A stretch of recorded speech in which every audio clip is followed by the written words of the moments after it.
So this style I do is called Zen Shiatsu. And it's because I need to be in that exact place where you described. Your heart is open, you feel expansion, because the expansion is what communicates and makes contact with everything else. So in order for me to understand what's going on with you as my client, I need to be in that space of openness. The years it's been more than 30 years that I've been doing this. So when you are in that state repeatedly for so many years and you observe, you start noticing things that are happening that sometimes other people are not aware of. So now I look at a person and I can say a lot about what's going on, and many times just translating that into words for the person we have is very healing. As you know, on this podcast, I like to interview people that have been on a journey of transformation. People who are not afraid to be different in order to move through life and step into a more meaningful purpose. And I'm really excited today because I'm joined by my friend, Diego Sanchez. Diego, in my opinion, has lived a life of transformation. About 30 years ago, he would have been all around the world in some of the world's major cities, working as a model. He was the male equivalent of a supermodel on some of the world's most famous catwalks. Fast forward 30 years, and he's now back home in Uruguay. He's a shiatsu master. He teaches shiatsu all over the world. He's also a spiritual teacher in his own right, and he's been leading retreats all over the world since 2005.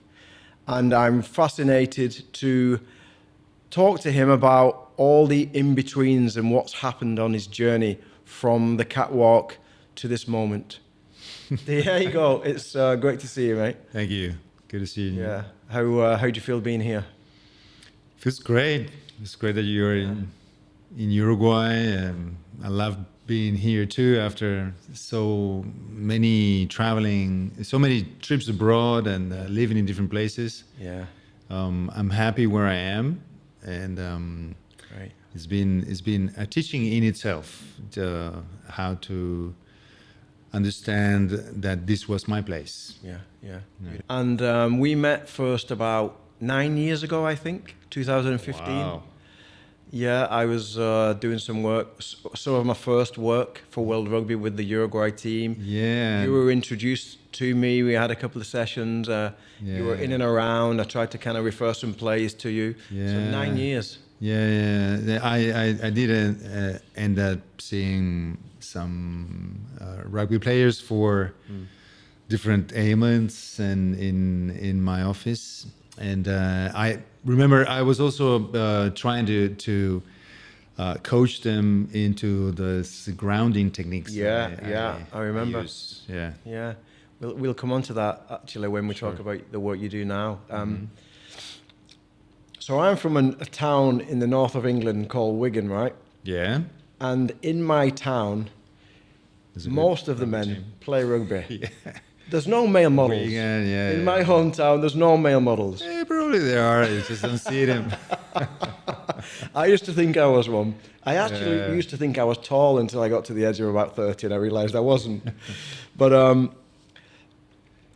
talk to me about your modeling career. How did you get into modeling? I know you're not modeling now. You do have opportunity, but you choose not to be a model. But how did you get into it when you were younger? Well, when I was 17, I had a friend of a friend that was opening a modeling agency here in Montevideo, and it was a really unheard thing. It's like again, nobody was thinking. Maybe in Wigan, everybody wants to be a rugby player. Here, everybody wants to be a football player. Yeah, of course. But I said, "Oh, come on, you're gonna meet nice girls, make some money." And I said, "Okay, why not?" And I tried, and it was pretty good. I had good fun here, made some little money. And by the time I was 19, I left Uruguay. I went to Europe for the first time. Not necessarily modeling, I went backpacking, but already there I realized that, maybe there was an opportunity. Yeah. And then I came back here. I studied. I, started some business. Didn't really work out. And when I went back to Europe again, in Madrid, I was offered to work as a model. And since then, this was I was 23.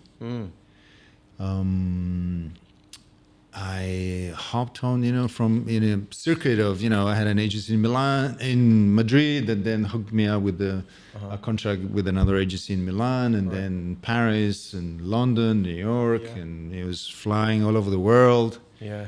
It was a great time, I have to say. I had a really, really good time, and unfortunately helped with to have some financial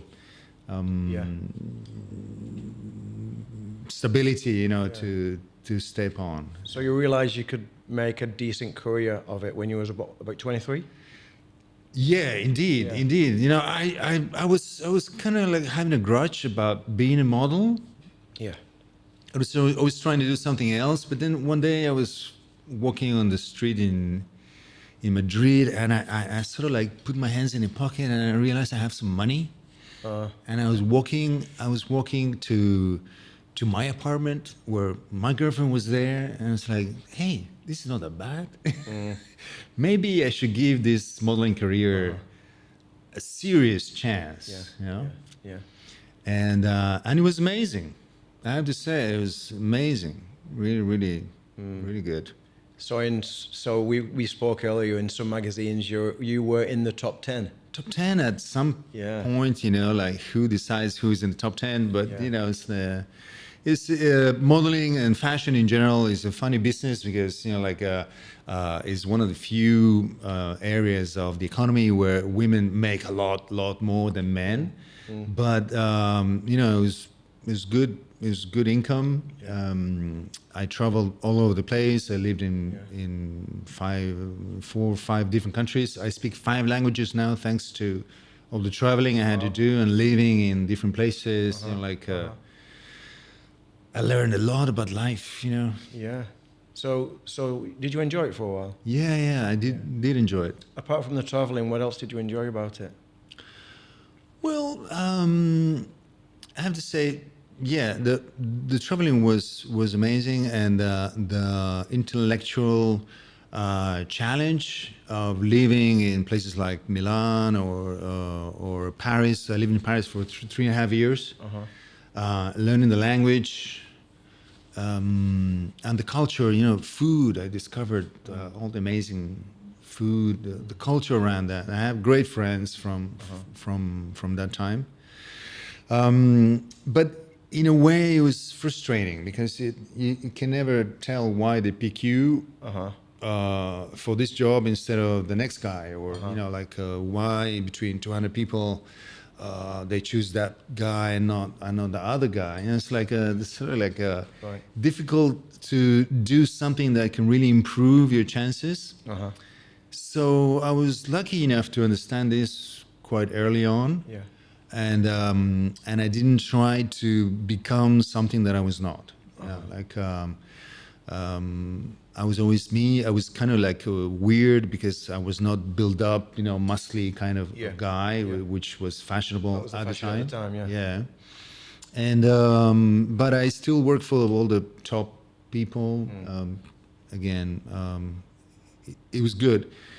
However, when I was about 29, when I was 25, I had this mind cracking, skull cracking or mind opening experience. I was working with a German team in Miami, and the sun was too bright, so we were waiting. We had to wait several hours to get to wait for the sun to go down a little bit to get a different kind of light. And the makeup artist, who was German, said, "Listen, we have so many hours here to just waiting. I'm studying something called shiatsu, you know." And I need to practice for my class. Would you mind just lying on the floor and I'll press some points in your back? I said, "Oh, sure. We have all the time in the world." And after about 20 minutes of her pressing with her thumbs on my back, I got up from the floor and I had an amazing sensation. It felt like I kept rising. It was like I felt taller. I felt full. And I looked at my hands. It was like like in the movies, like as if there was a glow. But the most striking thing was the sensation of fully being inside my body, and it was amazing. Yeah. And I was really, really curious about that. How can you get to that state just by somebody pressing points in your back? So that sparked curiosity in you. I was like, wow. Yeah. I said, what is this? And she explained it's a Japanese technique based in Chinese acupuncture, but it's only done with your thumbs.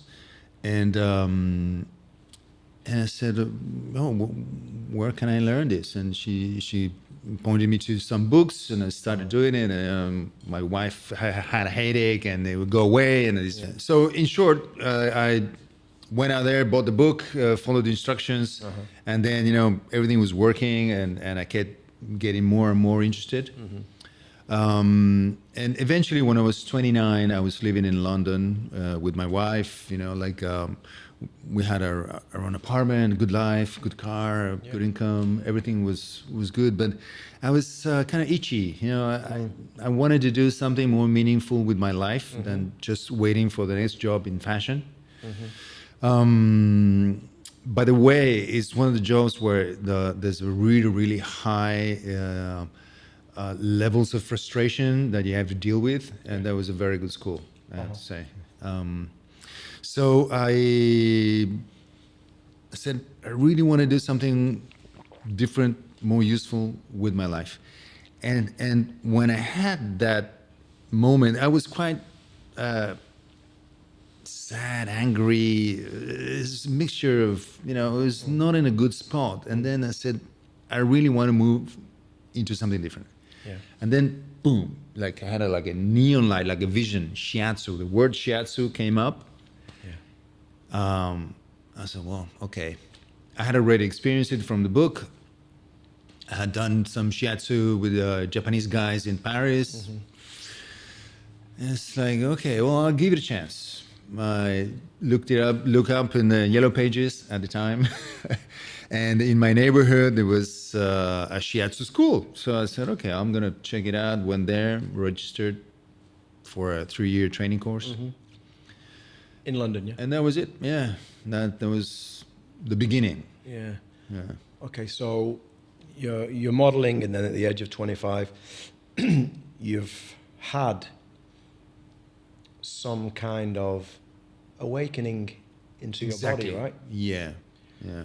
And after this awakening, it sparked curiosity, but also it's revealed a little bit of deeper frustrations, yeah? Yeah. The reason I mention that, and which we'll come back to, is the same thing happened to me. In my 30s, I'm in Thailand on a 1-month yoga retreat. I didn't really want to do yoga. I did it with my ex-wife.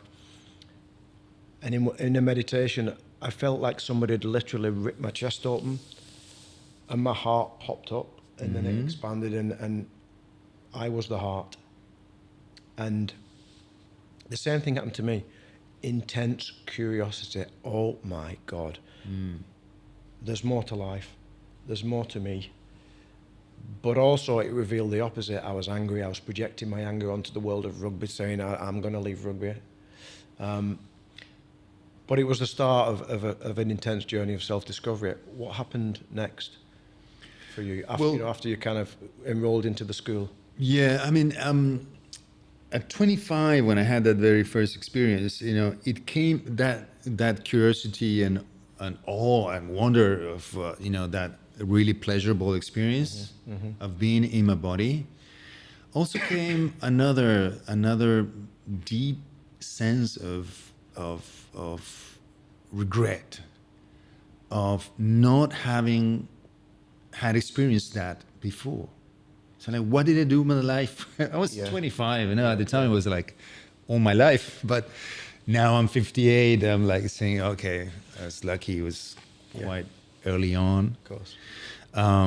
But it also gave me a sense of pressure to do something about it fast, and because I didn't act upon it deep enough. That's why I arrived at 29 with like a sense of discomfort that something needed to move, and I took some baby steps, but not the real plunge.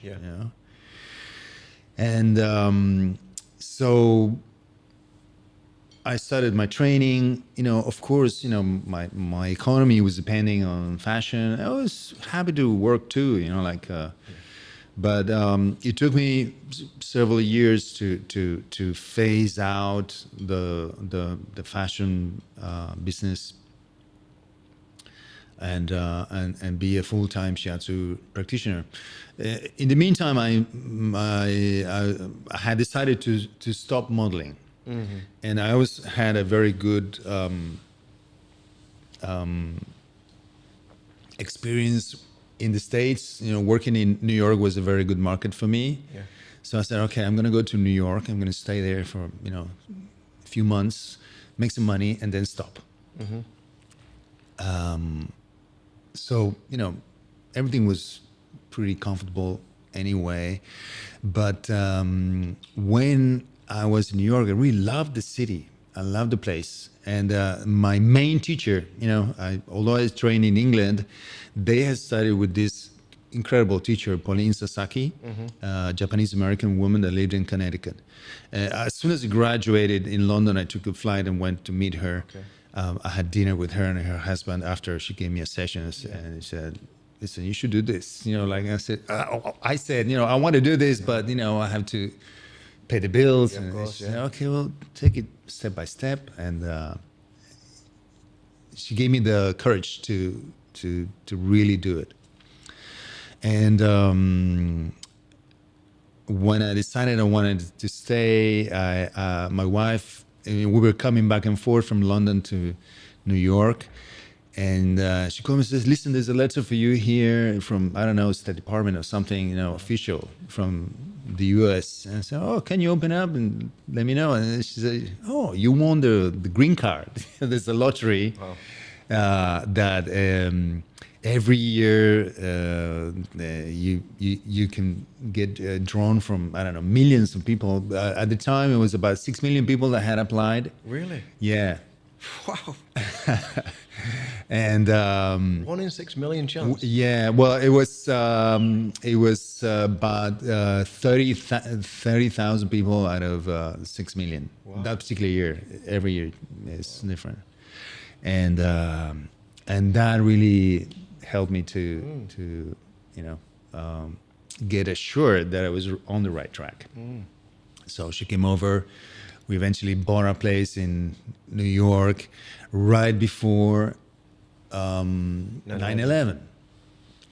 And I said, oh, we made the wrong decision, we got stuck, we just put our down payment for an apartment not far from the Twin Towers. Right. My shiatsu office was in Soho. It was like right nearby. And we decided to stay anyway. However, 9/11 was also a very important point in my life because I volunteered to go and do shiatsu for rescue workers, and I ended up doing it at Ground Zero. You know, like I started working in the periphery with the police first. Then they recruited people. The army recruited volunteers to go into the no-go area of Ground Zero. And I was there right after. I mean, I actually went in probably, I don't know, 1 or 2 days after. And I stayed until they say once you leave, you cannot be allowed back. Right. And so I worked myself to exhaustion, but it was amazing. It was really, really amazing. It really helped this, huge guys that were taking rubble and looking for survivors. And I was there when they realized that there were no more survivors.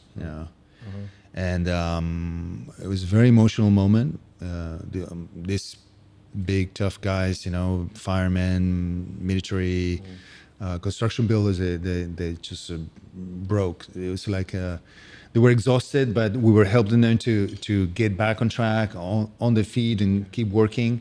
But when this happened, it was really really heartbreaking. Wow. And so since then, after that, I worked for the military in a hospital ship. There was more that in the river. I worked in different hospitals and stuff, but I really understood how valuable touch is in an emergency situation. When you're going through a deep crisis, sometimes words don't I hear you completely. get to the spot, but having your hand on somebody's shoulder, like relieving some pain, it's supportive, it's nurturing, and it's immediate, and they were quite surprised. So since then, I'm in my field. I'm one of the most. I'm like the pioneer in intervening in emergency situations with shiatsu. Wow. Yeah. So when did you leave New York then? Then in 2000, when I was about to be 40. I left New York. I separated from my wife, and I came to Uruguay throughout the 15 years. The 17 years I've been away on holiday to Uruguay, and I was always interested in clouds here. Clouds in Uruguay are amazing. And I remember I was driving along the coastline and looking at the clouds. Oh, this is it's dangerous. I'm gonna stop. And I stopped at one spot. I got off the car to look at the clouds, and then I felt that the grass where I was standing on, the earth, started to hold my feet. Wow. It's like I felt like this sensation of like hugging my feet. I said, wow, it felt amazing. Yeah. And I said, well, maybe it's time to come back. And so I returned to Uruguay, and that's when I started to do retreats. I started to concentrate my work. I was teaching in acupuncture schools in New York. And I said, okay, I'm going to come to Uruguay and then go back to New York and other places to work for maybe 1 week, 2 weeks, and come back. And eventually I built a house where you've been, by the ocean here, in a place called La Pedrera. And already with a vision of doing retreats there. And I've been doing retreats since then. Talk to me what happens in your retreats, because I know that it's much more than shiatsu. Yeah, well, at the beginning it was more specifically shiatsu, and there were shiatsu professionals. Shiatsu in Japanese means finger pressure. So it's pressuring with your fingers in the acupuncture points. But there's a lot more to that, because in order to do that, the practitioner has to be in a specific state of mind, which is similar to meditation. So the style I do is called Zen Shiatsu, and it's because I need to be in that exact place where you described. Your heart is open. Yeah. You feel expansion, because the expansion is what communicates and makes contact with everything else. So in order for me to understand what's going on with you as my client, I need to be in that space of openness. So when I work, the gift that the work gives me is that it obliges me to be in that state. So my work is my practice. It's my spiritual practice. The years it's been more than 30 years that I've been doing this. So when you are in that state repeatedly for so many years, and you observe, you start noticing things that are happening that sometimes other people are not aware of. You might have a lot of tension in your neck, and you're used to it, so you don't notice. You might have, I have. You might have all your energy in the front of your body because you're a high achiever, and everything is going to be happening, and or you might have all your energy in your back, and you're always like thinking about regrets or things that are have you hooked and pulling you back. So you start noticing all these things. So you started to pick up on energies. Yeah. So now I look at a person, and I can say a lot about what's going on, and many times just translating that into words for the person we have is very healing. So I do distance healing sessions. Again, what I learn is a map. All right, so it's meridians, and then I learned about the chakras. I trained for about 6 years with a Russian shaman that lives in the U.S. That he helped me expand into more and more maps, spiritual maps of how to, when you sense or see something, how to organize it so you can put it into understandable bite for the person. And just that is really very healing. Yeah, of course. Yeah. Of course. So in the retreats, I teach people how to do this, and so it's there are many different ways of doing it. Everybody has his own way of connecting with intuition, and my job is to to accompany you so you discover what's your particular way of picking up this information. Yeah. Some people are visual, some are more auditive, like they hear something that makes you connect with some word or something. Some people feel what's going on, and other people just know it, but so I help people to get the courage to trust what they're picking up. So within your retreats, would you say that you not only help people to connect to spirit? Yes. Would you say you also help people to connect to that feeling of coming home that you felt with your initial shiatsu treatment? Yes. Is that part exactly. of it? Yeah. Over the years, when I was 25, I couldn't put the words to what I was feeling.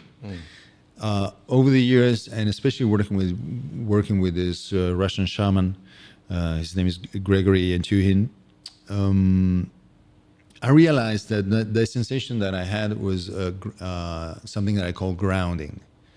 And grounding is the giving yourself permission to fully inhabit your body and to give your body and yourself permission to fully occupy your place in the world. Yeah. All right. So when you do that, you were saying expansion is something like this. You did like this with your hands, when your heart expanded. But expansion is not we tend to think up, God and spirit is up. Yeah. But expansion, by definition, is in every direction. Yeah. And it also includes down. Yeah. So when you expand, you ground. That means you get more in contact with the energy of the earth, which so happens to be feminine energy. So I was lacking that kind of embrace and nourishment from Mother Earth, you know. Yeah. And then I understood, you might be away from your mother, or you might be not in relationship with your mother, and then you have a lot of other, a surrogate mother or adoptive mother. In every concept of mother, you can heal it through getting in contact with Mother Earth. In South America, there are a lot of traditions that Pachamama is that spirit of the earth. And they cultivate that, and although it's not my main tradition, and what I like is from many traditions to get the common traits, and this is one common trait for everybody. If you're able to feel your feet in contact with the earth and receive that stream of energy into your body, you will feel what I call grounded, this sense of solid. Thanks for that. And I actually like what we're getting into here. I like that we're going deep. I met you 9 years ago, and in my judgment, I was not grounded 9 years ago.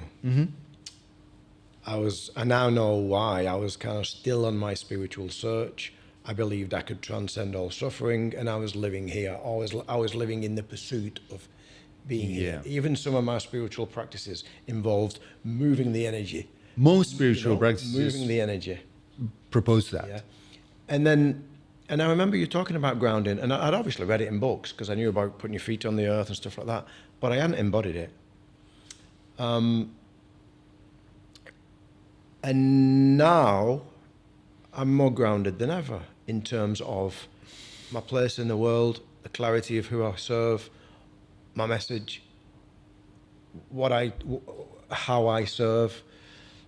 I'm not in one spot because I like to travel, but I'm definitely grounded into my body more than I've ever been before. So I want to thank you for planting that seed, because the work that I do and all the retreats I've done, probably about 9 years ago when I probably did my first retreat, it was very much around sat in circles talking. But fast forward 9 years, and 85% of what we do is physically grounding practices. And then we talk. Great. We embody something, we talk about it, we embody something and talk about it. So that's been an interesting journey for me, because I used to jump around gurus in India and, the message around transcendence and meeting people like you, but also spending time in Peru and being introduced to the shamanic practices has definitely kind of took me from there and brought me down. So thanks for planting that seed. My pleasure. Again, it's something I'm just passing on, because it's been a life changer for me. Yeah. And it's funny here in Uruguay and in most of the Latin American countries where I try to teach this or I taught this. People have a resistance to grounding, because they think, well, if I ground myself, then I'm not going to be able to progress. I'm not going to be able to leave my hometown and make it to the big city and progress. And it's the other way around. What I was trying to propose the national rugby team here in Uruguay is how grounding. Imagine a pack of forwards, and they have like deep roots into the field. Yeah. They have a lot more power to move forward. Yeah, of course. Actually, being grounded, it makes your movement forward easier and more authentic. That's the main difference, you know, like it's not from the head or something, you know, pulling a string here. It's like really from ground up. Yeah. What are some of your key practices for getting into the body, grounding? Well, as I said, everybody has their own way of doing it. The first thing that I try is visualization of, first of all, feeling. I think grounding is a sensation. It's not an idea. It's not a thought. You can think of grounding, but you know, you have to make that work in such a way that you have a sensation that is different in your body. Felt sense. Yeah. So for most people, a visualization of after you felt the contact of your feet with the ground, and imagining that you have roots that come from the soles of your feet and go into the earth. For most people, that works for about 85, 90%. Other people need other techniques, and I explore that in my seminars too.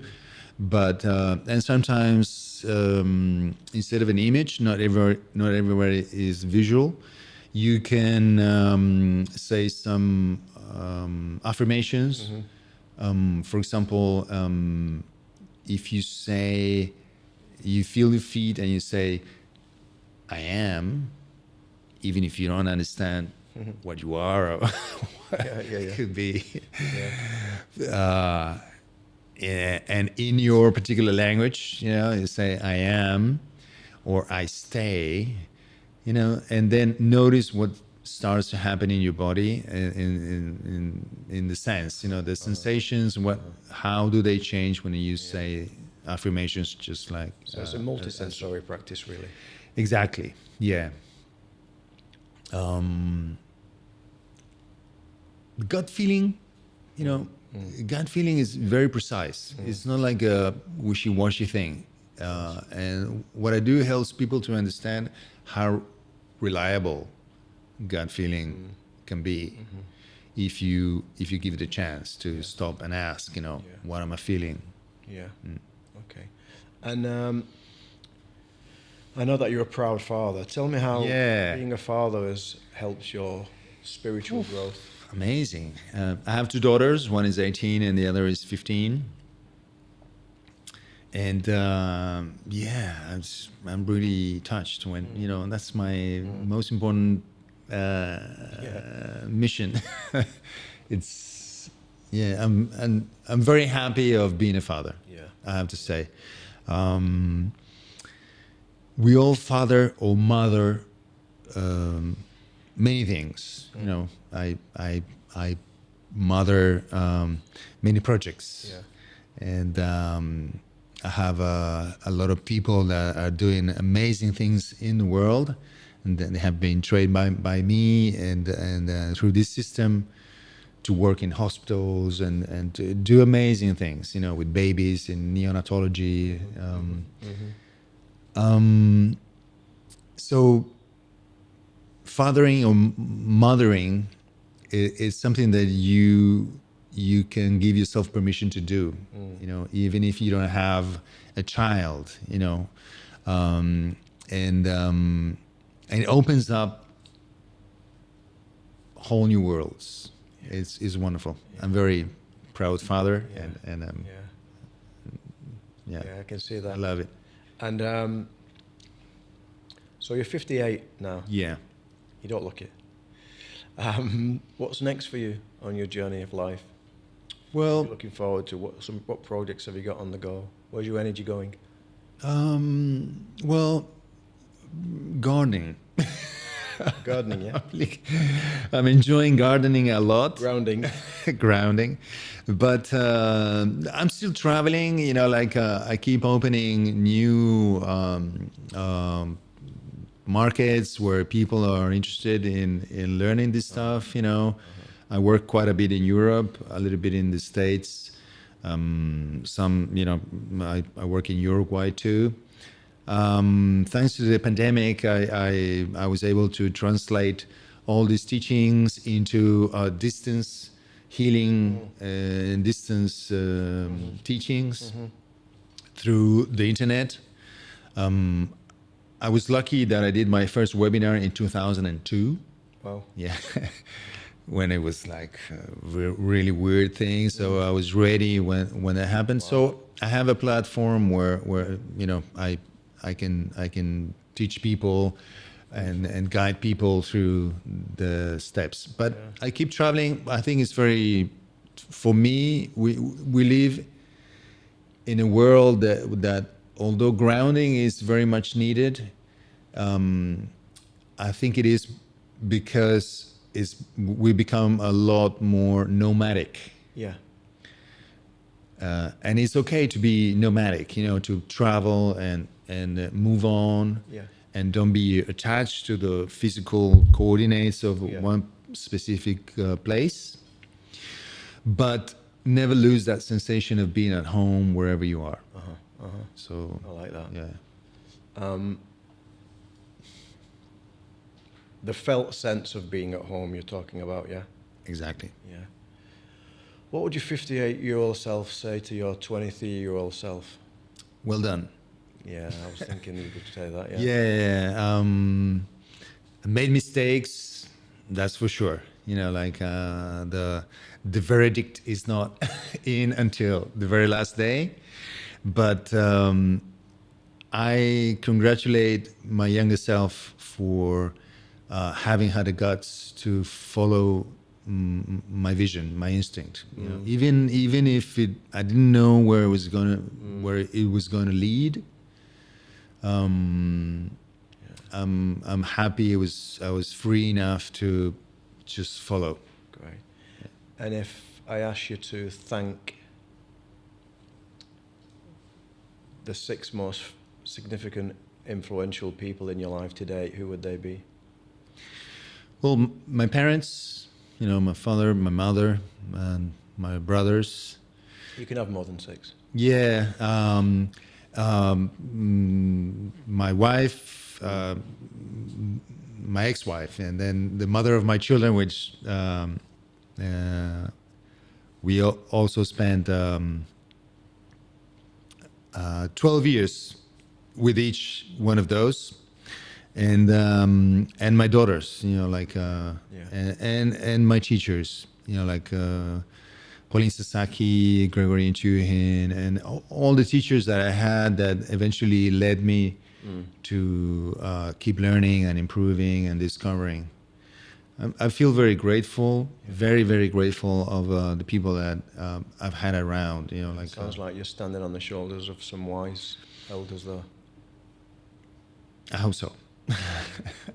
The list of people to thank is really endless. You know, of course, and events, right, as well.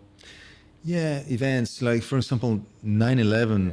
Although it was a very tough, difficult. You know, after that I dipped into deep depression for you know, a few weeks. I couldn't really get out of bed. But I felt very